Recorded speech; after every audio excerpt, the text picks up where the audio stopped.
তারা ধরে নিচ্ছে যে আমরা একটা ম্যাচ খেলেছি, সেই ম্যাচের শেষে এসে ছাত্ররা নেমেছে।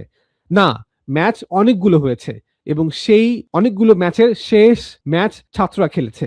এখন আমরা এখানে অন্য দলগুলোকে অ্যাড করতে পারি যে সেই ম্যাচের নেতৃত্ব দিয়েছে, সেই শেষ ম্যাচের নেতৃত্ব দিয়েছে ছাত্ররা।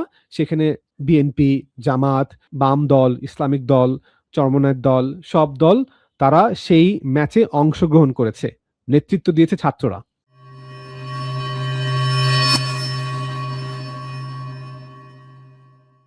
ওনারা বলছেন পৃথিবীর সব থেকে বৃহৎ দল বিগত 17 বছর ধরে বিএনপি এবং বিএনপির সাথে জামায়াত এবং অন্য সকল রাজনৈতিক দল 300 রান করার একটা দাবি করেছে, যে আমরা এই 17 বছর অন্যান্য রাজনৈতিক দল তাদেরকে নিয়ে আমরা 300 রান করেছি। এখন তাদের যে এই দাবিটা যতটা না বাস্তব তার চেয়ে বেশি কাল্পনিক। কেন? বাস্তবতা হলো এই দীর্ঘ সময়ে আওয়ামী লীগের একের পর এক রাজনৈতিক বাউন্সারে বিএনপি কেবল পর্যদুস্ত হয়েছে। তবে বাংলাদেশের ভাগ্য যে ছাত্র সমাজ মাঠে নেমে দৃশ্যপট বদলে দিয়েছে। তারা আওয়ামী লীগকে ফাউল করার অপরাধে সরাসরি লাল কার্ড দেখিয়ে মাঠ ছাড়তে বাধ্য করেছে। সুতরাং বিএনপির 17 বছরের 300 রানের দাবিটা স্রেফ রাজনৈতিক ফ্যান্টাসি।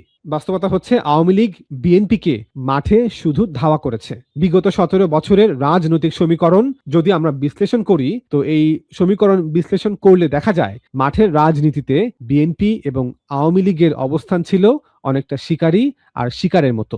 আওয়ামী লীগ ছিল শিকারী আর বিএনপি ছিল শিকার। বিএনপির যে ন্যারেটিভ যে তারা 300 রান করেছে 17 বছর সব দলকে নিয়ে, আর ছাত্ররা এসে 12 রান করেছে। এখন তাদের যে এই যে ন্যারেটিভের যে প্রেমিস, তাদের এই দাবির যে মূল ভিত্তি, সেটা কি? বিএনপি দাবি হচ্ছে 2008 সাল পরবর্তী সময় থেকে 24 সাল পর্যন্ত একটা ম্যাচ হয়েছে। তারা বিএনপি ধরে নিচ্ছে যে 8 সাল থেকে শুরু করে 24 সাল পর্যন্ত একটা ম্যাচ হয়েছে। কিন্তু আসলে ম্যাচ কি একটা হয়েছে? আমাদের দাবির পেছনের যে প্রেমিস, একটি খেলা 17 বছর ধরে হয়নি, বরং প্রতিবার নতুন করে খেলা শুরু হয়েছে। খেলা অনেকগুলো হয়েছে। আর আমাদের দাবির যে দ্বিতীয় প্রেমিস, সেটা হচ্ছে গিয়ে রান মানে কি? রানকে ডিফাইন করতে হবে। রানের ডেফিনেশন কি? স্কোরের ডেফিনেশন কি? স্কোর হচ্ছে বিজয়, স্কোর হচ্ছে সফলতা। তো যদি আমরা এই দুইটা প্রেমিসকে চেঞ্জ করি, যে খেলা একটা হয়নি, খেলা অনেকগুলো হয়েছে, এবং রান মানে কি, স্কোর মানে কি, আমরা স্কোরটাকে নতুন করে ডিফাইন করলাম। স্কোর মানে হচ্ছে সফলতা, বিজয়।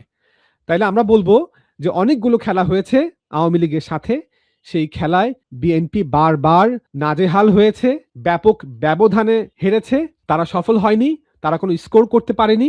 কিন্তু খেলতে খেলতে যখন ছাত্ররা সেই খেলায় নামলো 24 সালে, তারা সেই খেলায় আওয়ামী লীগকে পরাজিত করেছে এবং তারা স্কোর করেছে, রান করেছে।